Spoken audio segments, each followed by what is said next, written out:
Good morning, everyone. Thanks for joining us for another UT Extension Farm Safety Zoom. This morning, we're going to talk with Chris Graves, Extension Forestry and Wildlife Specialist with the University of Tennessee School of Natural Resources. Chris is a certified wildlife biologist with statewide responsibilities in forestry and wildlife management. Chris brings a wealth of expertise. Operating a chainsaw is inherently dangerous, but proper use with personal protective equipment and adherence to safe operating procedures can significantly reduce your risk of injury. In the next hour, Chris will focus on key safety principles. Welcome, Chris Graves. All right. Yeah. Thank you so much. Can you hear me okay? Yes. All right. Yeah. So Troy asked me to to give this presentation several months back, and I knew it was going to be a challenge because all my chainsaw um, certification courses range from a day and a half to 4 days. And as I was putting the slides together, I realized I just I utilize materials that have been created through the federal government for S212 and some other trainings that we'll go over. But it's pretty challenging to kind of give you all the Cliff Note version within about a 45-minute period.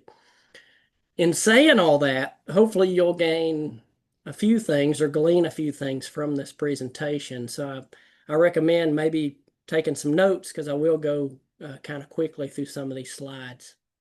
I've been doing this for quite a while as far as the chainsaw certification training, particularly with college students and now with various professionals within forestry and wildlife management. As y'all are probably aware, anybody can go to a store that has chainsaws and just take one off the shelf. As long as they have the money to buy it, then they are ready to go. And most people that go and purchase a chainsaw, they have very little formal training, if any at all. And this can be dangerous. I guess before I move on with this slide, let me mention this. If you all decide to purchase a chainsaw, I highly recommend that you purchase a chainsaw from a dealer. For example, there are Stihl dealers and Husqvarna dealers that are out there. That's better than purchasing a chainsaw from a big box store. Most of us learn how to operate chainsaws from maybe a grandpa or a papa, grandfather, maybe uncle, dad, but usually a family member is somebody that we've maybe spent some time around as a chainsaw is being operated. So this can be a problem because a lot of bad things get passed on from generation to generation. But sometimes maybe you're fortunate and you got good training from various family members. All jokes aside, I deal with a lot of college students, and this is not one of them. But a few things to note here. One is a lot of people with chainsaws or that operate chainsaws on even a fairly regular basis or even an infrequent basis, they tend to be kind of cavalier. They don't recognize how seriously injured that they could get as a result of a chainsaw accident, even leading to a fatality. So it's important that we're not cavalier around chainsaws. Um, but a lot of people are. Many people are unsafe, and sometimes unknowingly they're unsafe. And a lot of folks have been operating saws for a long time without any sort of formal training. They have developed many, many bad habits. So for me personally, I would rather have a college student that's never operated a chainsaw or maybe very little. And as a result, we're kind of starting with a clean slate and they're very teachable versus folks that have a lot of trigger time with chainsaws. Just so you know, there are formal trainings. These are a lot more in depth than just a safety training. But the Soren Erickson Game of Logging, I've been through this and it's really good. And they have a handful of instructors that work throughout the country. Again, that's called Game of Logging. We in the School of Natural Resources here at UT, we have forestry students and students in wildlife and fishery science, and some of them will go through the S212 wildland fire chainsaws, which is part of their wildland firefighter certification. So they kind of go to the extra mile to get the S212 chainsaw training here at UT. There are many options when you go to purchase a chainsaw, and you really want the right saw for the job. We'll get into more details about that later. But I think, in a nutshell, me personally, and of course I'm around college students a lot, they like to carry a big chainsaw. It makes them maybe feel kind of macho, but the reality is I would prefer a smaller saw over a larger saw. Um, so when you can operate a smaller saw, then go for it. For example, if you're limbing a tree and you can use a small Steel 180, for example, that's way better than some of the larger saws. And then when you go to bucking, you might move up to a larger saw, but lots of options. Echo and some other companies make chainsaws, but we typically run Stihl chainsaws or Husqvarna chainsaws. And again, you want to purchase one from a dealer. I had to get into this when thinking about training college students of all different sizes and sort of capabilities. And this is where I was kind of back and forth on deciding whether to purchase the Husky 550 XP or the Stihl 261C. These are both comparable saws to each other. And I decided to go with the Husky 550 XPs because they're a little more compact and they cut really fast. These are, I should make a note here, these are professional grade saws. They're not farm saws, so they're lighter weight. They run a little faster, higher RPMs, and we like them very much. I've since moved to the Stihl 261Cs mainly because there are some maintenance quirks within the Husqvarna, and it's hard to teach a whole classroom full of students kind of moving the Husqvarnas around the room for maintenance lessons. But both of them are awesome. But Stihl is a little more bulky in comparison. But as far as maintenance goes, it's a little bit easier to work with, a little more forgiving. These are the saws that we run mostly. At the bottom, you'll see that's a smaller saw. It's a Stihl 180. It's got a 14-inch bar. They come with a different bar size, so we like to run them with a 14-inch bar, so we swap them out when we buy them new.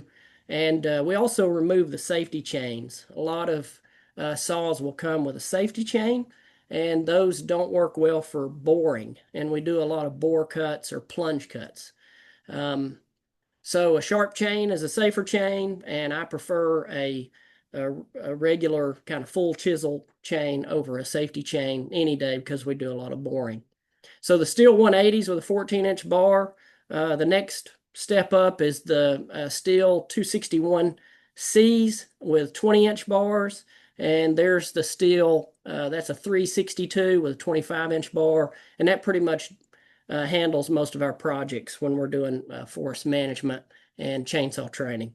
The other thing is this training or this presentation does not take the place of the manual for the chainsaw.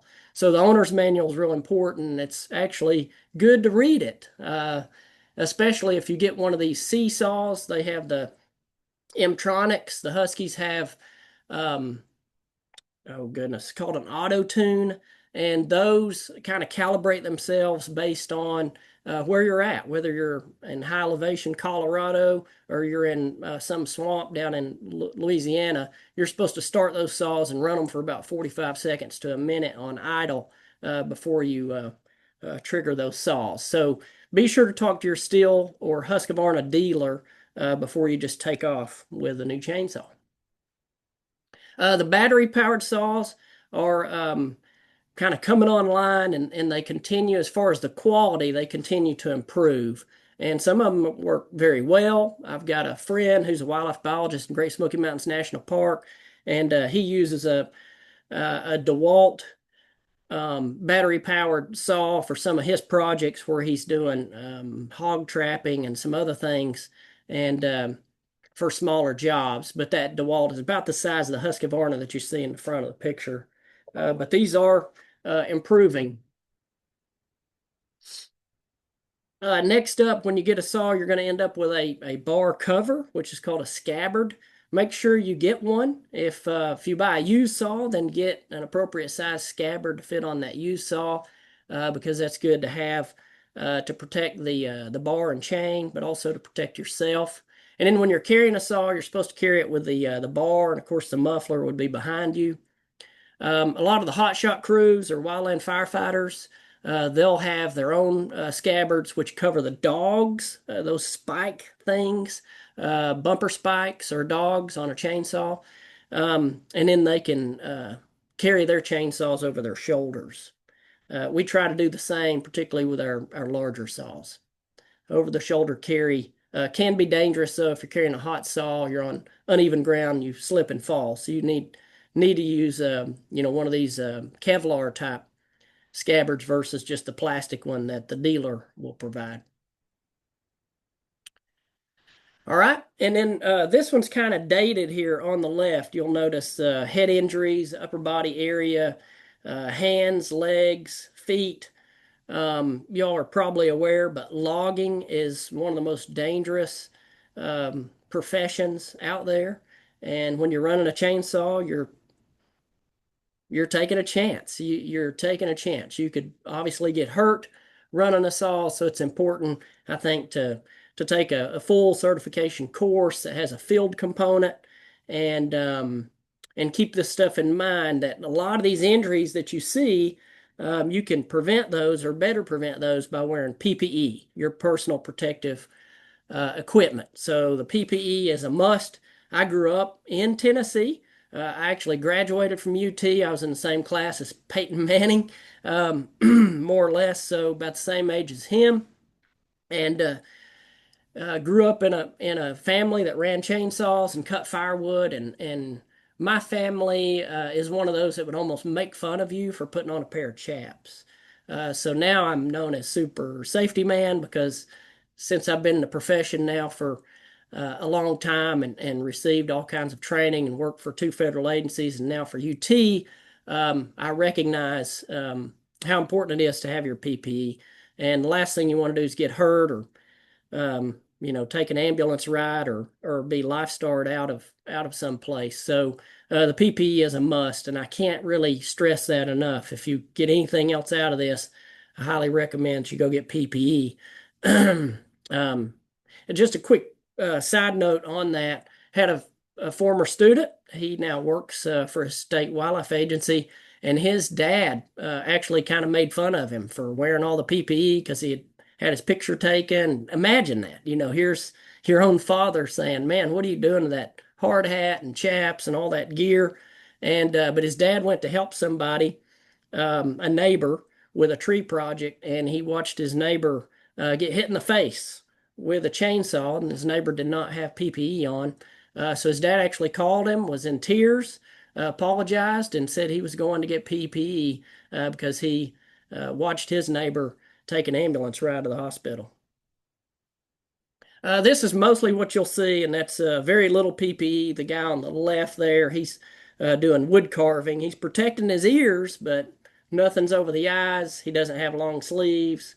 Of course, just a pair of blue jeans. This is very common. So again, really want to stress the need to wear PPE, as you can see here. So you want to protect your data machine, so your head with a hard hat. You want to protect your ears.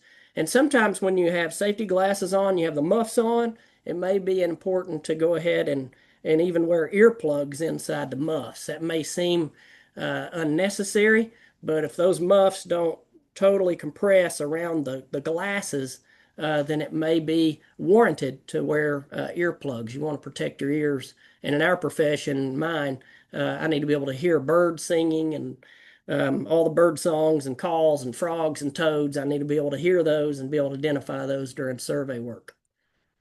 The other thing is long sleeves, and of course you want good gloves, pants, and then of course boots, particularly leather boots that have at least 6-8 inch high tops with gripping soles. And then chaps that appropriately fit the person. So everybody's a little different on the leg length, but make sure they fit over top of those boots. Again, I mentioned earplugs, but here is something to consider. It's kind of like the screen, but better. But the screen that you saw, let me go back, on the hard hat, that whole helmet system you can get to run a chainsaw. So now back to these eye bugs. So the eye bugs are great because they don't fog up. They do make safety glasses that supposedly they won't fog up, but I keep finding that they do, particularly when it's hot outside, spring, summer, and you're working hard, particularly all day running a chainsaw. So I tend to wear the eye bugs, and then I don't have to worry about things fogging up, and I can see very clearly. Chainsaws and ladders do not mix, so important just to put the ladder away. Make sure you protect your friends and neighbors, and I highly recommend you just avoid a situation like this if at all possible. And it's possible. Just put the ladder away. Keep 2 feet on the ground. Unless you've been trained to climb trees, you should have 2 feet on the ground. Never climb a ladder and run a chainsaw. It's just a bad idea. You're asking for trouble, and that's something you can watch during your lunch break today on YouTube. There are probably hundreds, but definitely maybe even thousands of videos of people getting hurt and injured climbing ladders and running chainsaws. This is me, and recently, this is a tow lift or a boom lift. So I rented this for a tree at my own place, my own home, and rented it as 166 bucks and some change for a half-day rental. And this was something I didn't want to do, climbing a ladder. So I'm safely up off the ground. Of course, I'm in the bucket there, the basket, able to work and not have to worry about an injury as a result of being vertical and working a tree like this. So highly recommend thinking about other options when you do need to go vertical or hire a professional to handle those jobs. Parts of a chainsaw, this is not all the parts, but of course we have the power plant, and on the power plant you'll have the front handle and the chain brake. There's a primer bulb. I've always said that whoever invented the primer bulb deserves to win the Nobel Peace Prize. I can remember power equipment, two-cycle engines and stuff before primer bulbs, and they weren't always easy to start. And then, of course, we have the oil reservoir cap, which is going to be closest to the bar, and then the fuel reservoir cap there in the back, and the chainsaw bar and chain. You can see the chain on this one is loose. It's not ready for operation. Somebody needs to tighten that. And those bumper spikes, often we call those dogs to give you some leverage and to take the weight of the chainsaw.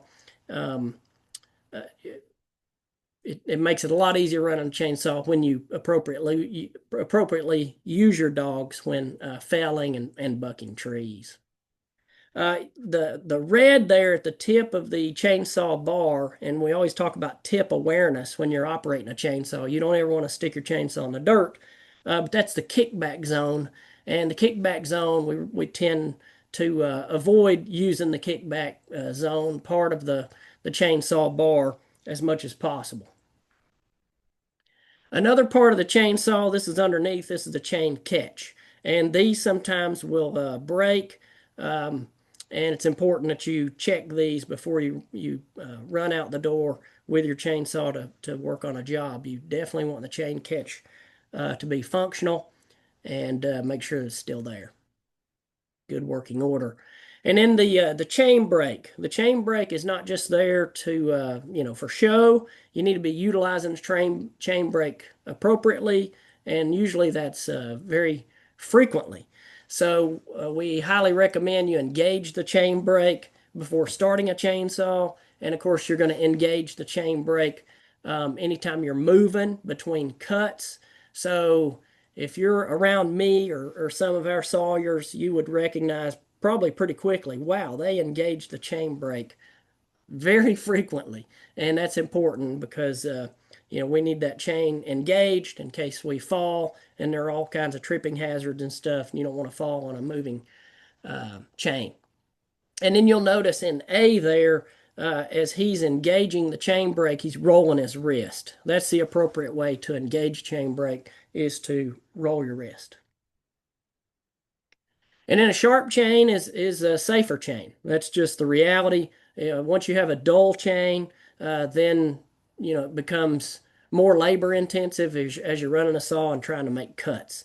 And it's pretty obvious that most of our students and even some professionals, they've become habituated to running saws that have dull chains because they tend to rock their saws backwards and forwards and up and down, and that's just not the appropriate way to operate a saw.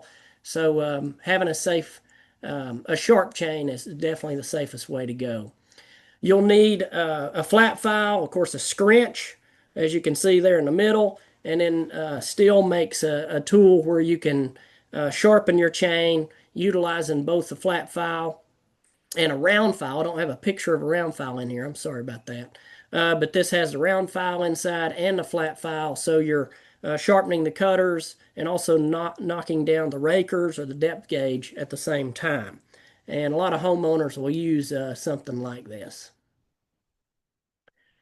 I highly recommend too, though, that you consider, if you're working in the woods and working on projects like that, a stump vise comes in handy. They're about $30, $35. So a stump vise is very handy.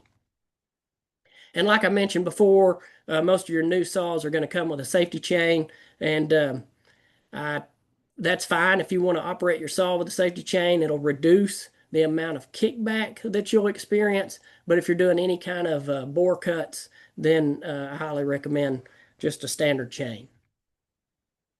You're supposed to wear your PPE too when you're doing maintenance work. This is a few months ago doing where I did a chainsaw training, and you can see they have their gloves on, and of course the iPro there with the gentleman on the right.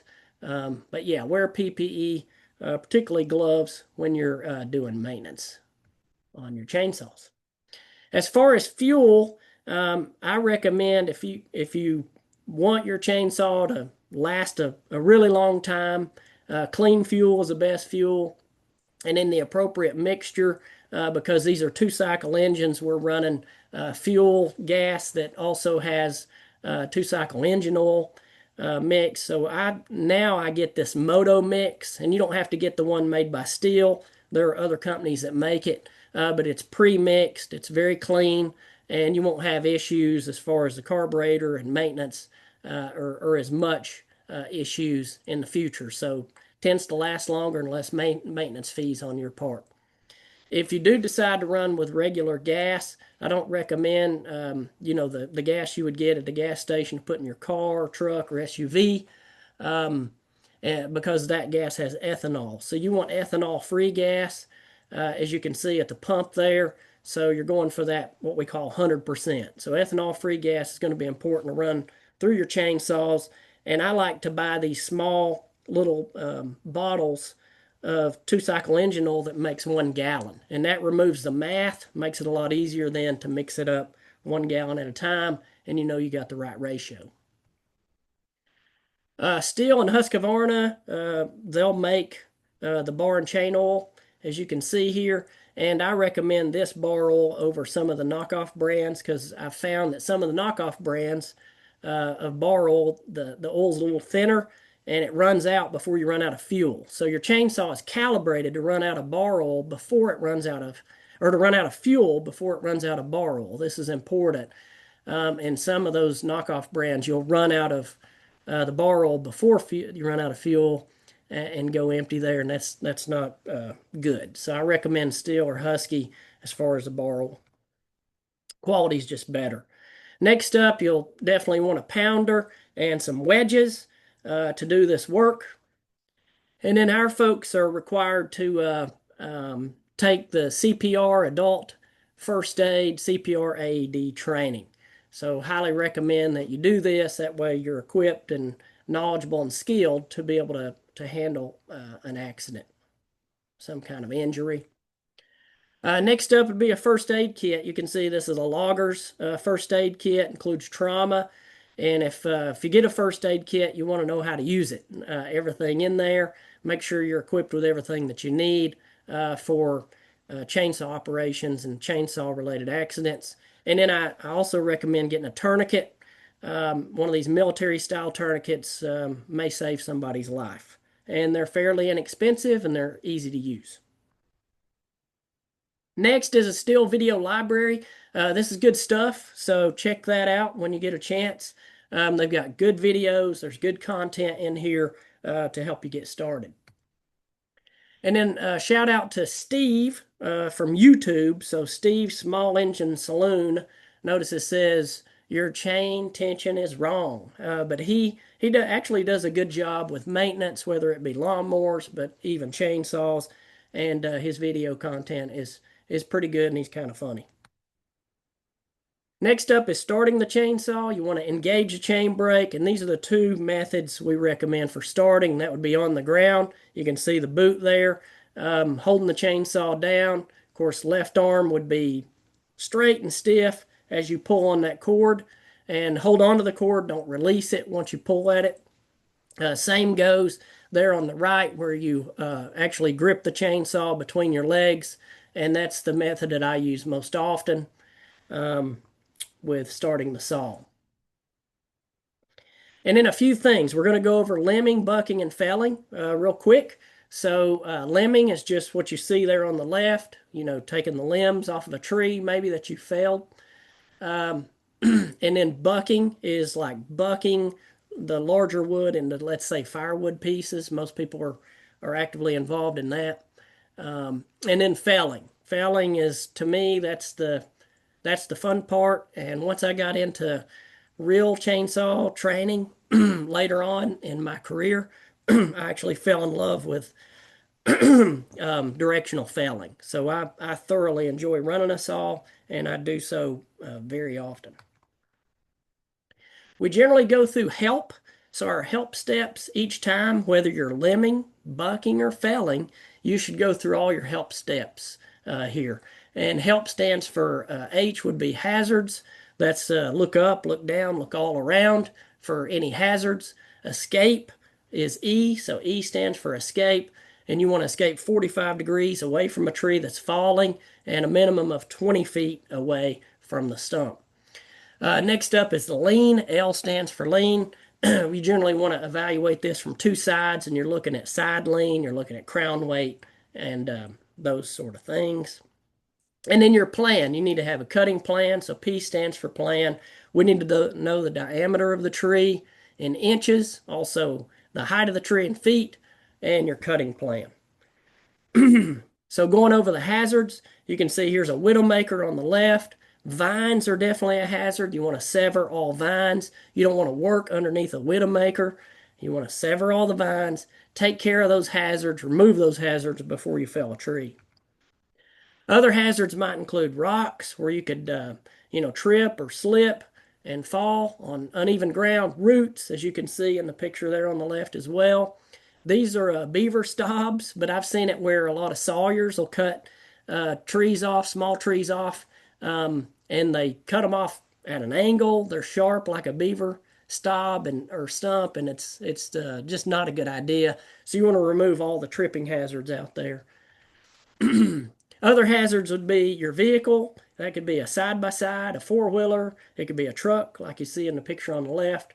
Other people are hazards. So you need to have control of your cutting area, and you don't need a neighbor walking up, for example, there on the right. While you're running a saw, they don't need to be standing, at a close distance, just seeing what's going on, there to help. They may mean well, but you need to clear out everyone from your cutting area. This is important. I also had a friend or I have a friend, but he had a friend that he had worked with for years, had tons of training, wildland firefighter for a long time, even worked the big fires in Yellowstone, 1988. And his friend felled a tree. It wasn't on the job, it was actually at home, but it was a good sized tree. He went straight in to start limbing and bucking. He didn't wait for things to settle down, and a snag fell about 2 minutes later and fell on him, and it killed him. So always when you're felling trees, when a tree falls there in the woods, you need to make sure you wait, a couple minutes, let things settle down before you just dive right into the rest of the job.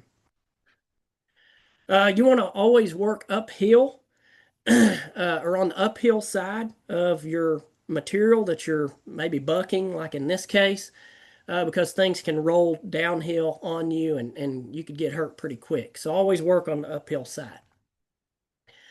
Never, hold a chainsaw and run a chainsaw above your armpits. Of course, you always want to hold a chainsaw with two hands, not one.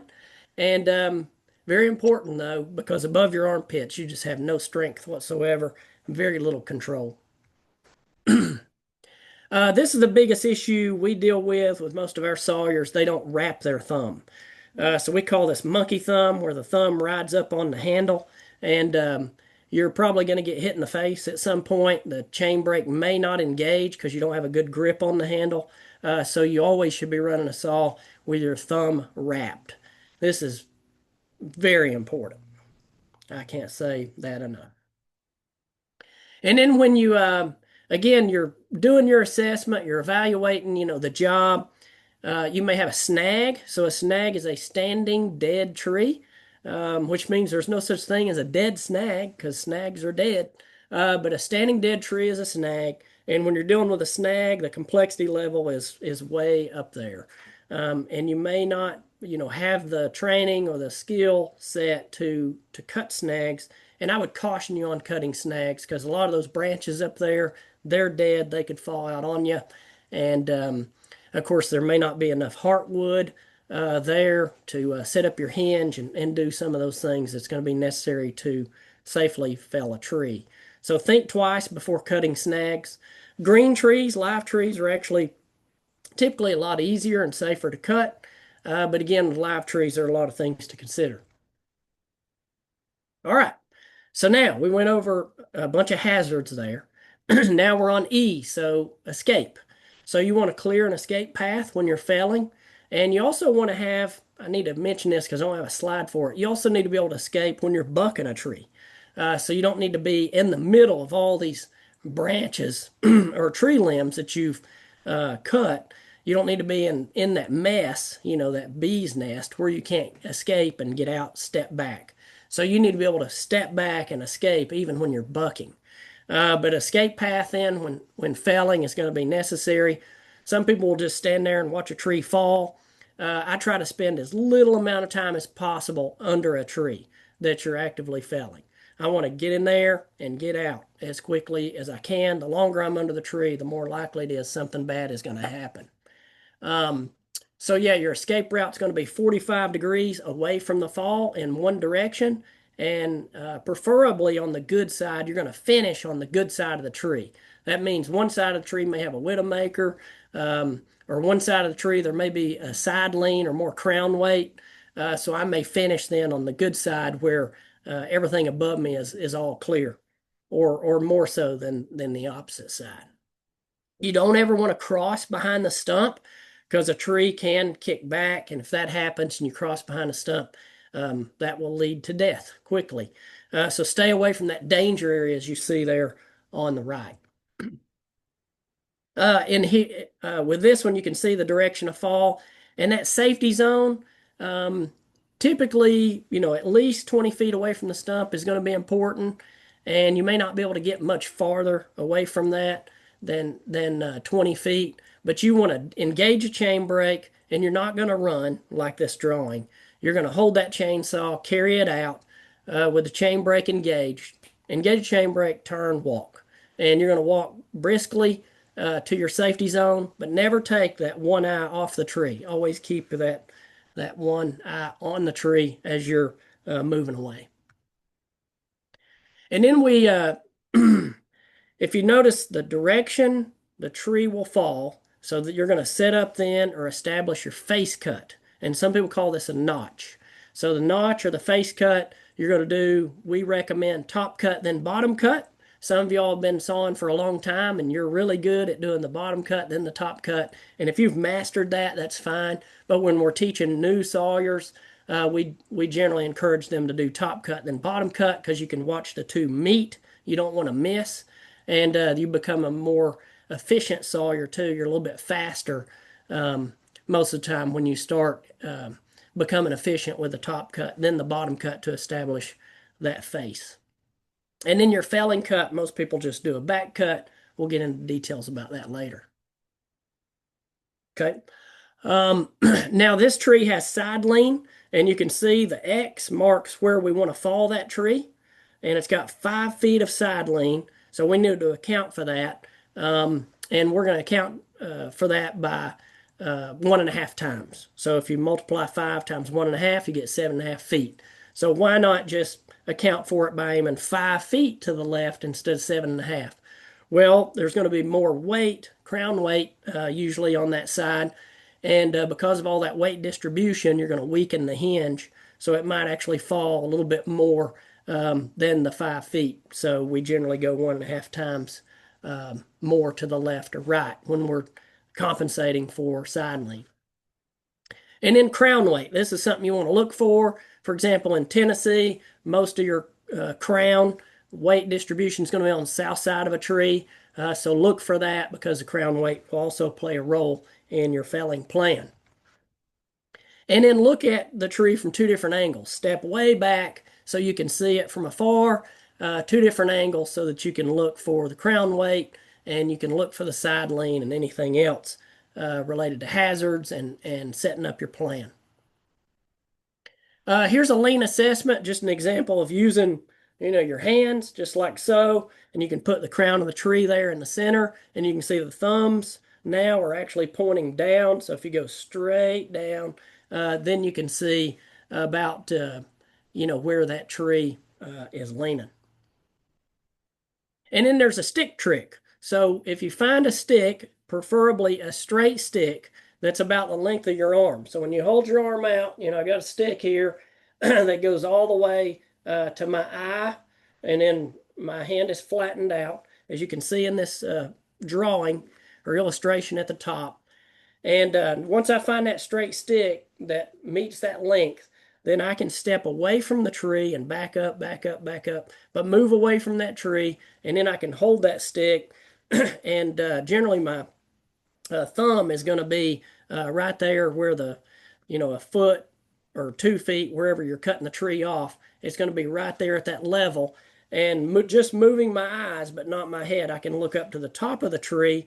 And once the top of the stick and the top of the tree are in alignment, you're stepping back and stepping forward until it's in perfect alignment. Then you're standing about where that tree is going to fall. You can measure that, but it may also just give you a ballpark estimate as to, okay, the end of the trees, the top of the tree is going to land right here.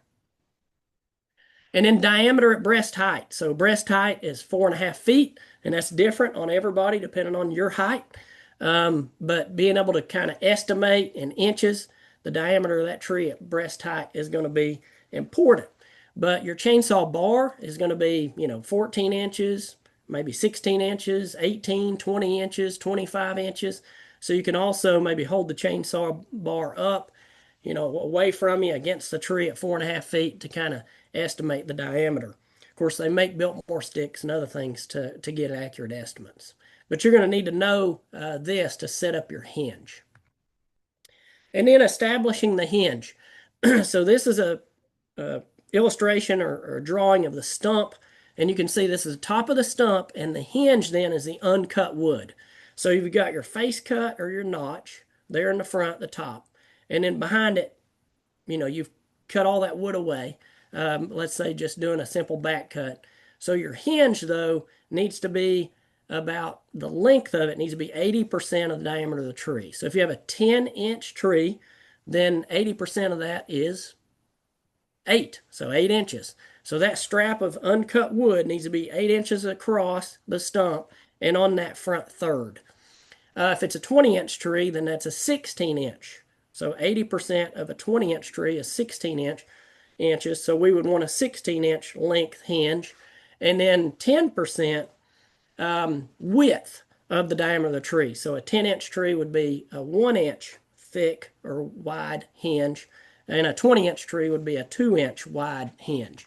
And you'll adjust those based on the species of tree you're cutting, because the wood fibers are not always the same depending on the type of tree you're cutting. A hickory is very different than a sycamore, and a locust is very different than a loblolly pine, so on and so forth.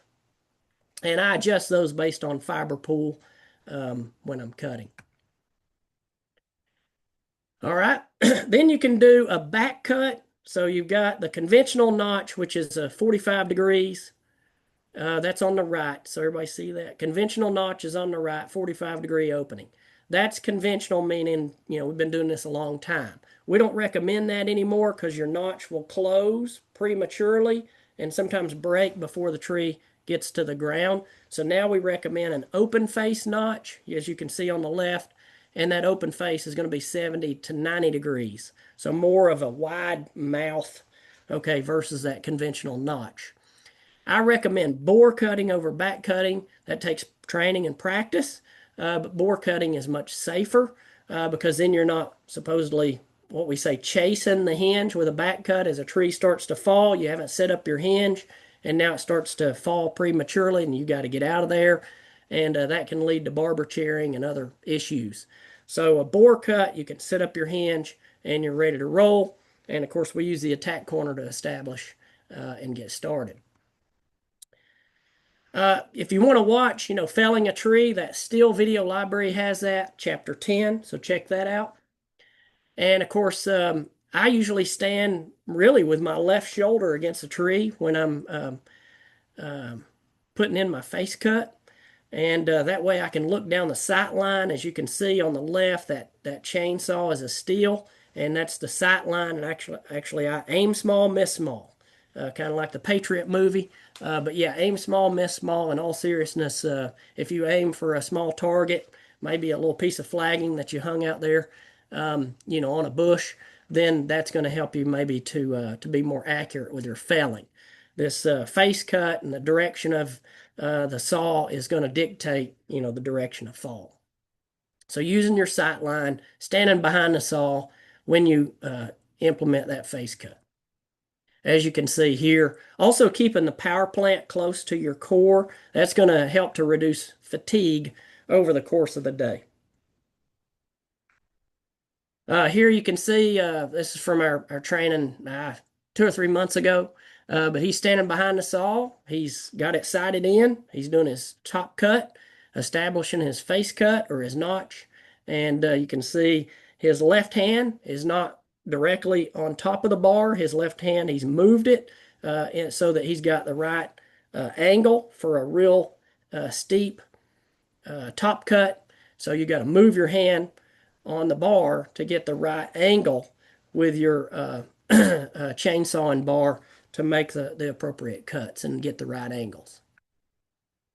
There he is again. You can see making the bottom cut to establish that face cut. And then most people do a back cut. If you do a back cut, you better have your wedges ready, and handy, because you may need to wedge the tree or you may get the chainsaw stuck. This person on the right is actually starting with a bore cut using the attack corner. Once you sink the attack corner in, then you make your move around. Keep steady pressure on the saw. Let the saw do the work and eat through the wood. But that's a preferred method. If I have a tree that's large enough to bore, then that's always what I'm going to do. His bore cut is too high. I don't want to pick on this person, but it needs to be down there at the back of the mouth of your face cut or your notch. It needs to be perfectly down there below and not so high. And just another diagram of this. All right, reduce the amount of time you're under the tree, and then look up as much as possible when you're felling. So when I'm running a chainsaw and I'm boring into a tree, once I've sunk the saw in, I'm try to look up as much as possible, even more so than looking down. That way you can see things that might fall out on you. And then you will need felling wedges and a pounder. These are inexpensive, highly recommend them. And of course, you can use wedges too when you're doing bucking operations, but maintaining, keeping the kerf open, we call that opening the kerf. And you're going to be constantly, especially when you're doing bucking operations, even limbing, you'll be watching the kerf to see, is it closing up on me or is it opening up more? You just don't want to get that chainsaw stuck. And of course, wedges can help with a lot of that. Here's the top of the stump, so you can actually see the uncut wood, which is the hinge. You can see it's on the front third of both of these trees. There's not a lot of fiber pool here, so that's good. These are two different species. And then the hinge width is pretty much the same all the way across. So this is a good stump, two good stumps. And there, very little fiber pool on the front third, and you can see the hinge thickness or the width is the same pretty much all the way across. Here's one that was bored. You can see the middle of the tree where the person bored in to establish the hinge. You can see the hinge is on the front third. It's the same thickness all the way across or width. The hinge is going to, the face cut, direction, and the hinge. Those are so important. You don't want to cut your hinge off, then you lose total control of your tree. So you need to establish the hinge and make sure it's at 80%, 10%, and you'll be good to go. And this person just finished with a back cut. He pulled, after he bored in to establish the hinge, pulled the chainsaw bar out, and then left a strap of uncut wood. So he went about an inch below and then went in with a back cut to sever that uncut wood so the tree would fall. Spring poles are super dangerous. So if you're coming up on a job or you just felled a tree where there's a big tree laying on the ground, look for spring poles because they can knock your teeth out. They can injure you severely, even cause fatalities. And most of the time now, instead of doing the top cuts, small top cuts, multiple cuts across the top of a spring pole, now we're recommending that you actually cut that compression wood, the wood fibers that are being squeezed, as you can see on the bottom right, and almost doing like a face cut, just a little bit at a time, a little bit at a time, removing a lot of those wood fibers and that load that can come back and spring back and hit you. And in limbing trees, so the limb lock, mainly when you're limbing trees, you need to know where's your compression wood and where's your tension wood. So the tension wood is going to be the wood fibers that are being pulled, right? They're under tension, they're being pulled. The compression wood, that wood's being squeezed. So you generally want to relieve the compression, so cut about a third of the compression wood first, and then finish by cutting the remaining 2/3 of the tension wood. And that's going to be with both bucking and limbing. You want to make sure with limbing, like this is for a logging operation where the skidder is going to pull the tree out of the woods. You want to make sure that you've got that overlap. You've removed all those wood fibers, and those branches are just going to fall off easily once they hook up and leave. Then we have different types of binds. I would say this is the hardest part of running a chainsaw, and that's reading binds, particularly for large bucking operations, big trees. And we have bottom binds, we have top binds, we also have side binds and end binds. But being able to read a tree and know where the compression wood is, know where the tension wood is going to be vital to protecting yourself and also keeping that saw running without it getting stuck or worse yet, you end up damaging the saw. So cut compression first, that first third, same with bucking, and then cut that last 2/3 tension wood most of the time. And then watching the kerf. I'm about to wrap up, so watching the kerf is going to be vital, very important. Another thing I want to mention in regards to safety is having somebody with you. You should never cut alone. And we call that other person, particularly if they've got their PPE on, then they can help. And we call that other person a swamper. So you have a sawyer and you have a swamper. And it's good to have a swamper with you because, that person's an additional set of eyes and ears. And they can look out. They can be your safety net. And if they're a certified sawyer as well, then you can switch out through the course of a day. If you're working all day together, then you can switch and kind of stay fresh. But they're dragging brush, and again, just another kind of a lookout for you. Another thing is very important. Some trees may be beyond your skill level and maybe beyond everybody's skill level. So it's really important that you step back and you really evaluate things and think big picture. Big picture is you want everybody to go home, healthy and safe at the end of the day. So sawing is more as much mental as it is physical. And then also, putting your pride aside and saying, you know what, I don't feel good about this. Let's just bring in the big yellow machine. So you can see this is a bulldozer equipped with a fire plow, but we have flagging for killer trees, and there's nothing wrong with having somebody come in with a machine and putting a tree on the ground that's unsafe for somebody to saw. Final thoughts. Um, I think one of the things you can see in this picture, there are two ladies. One of the things that I've been fortunate to be able to kind of play a part in, and that's training so many females. And I just think there aren't many females in our profession, particularly forestry. There's more in wildlife biology and management. But I will say the females, they pay attention better. They do tend to take more notes, and they can run those big saws. There are a lot of ladies that are on these fire crews and stuff, the wildland firefighters, and so don't be shy about taking training and becoming a really good sawyer, because some of the best sawyers that I've had have been the ladies, the females.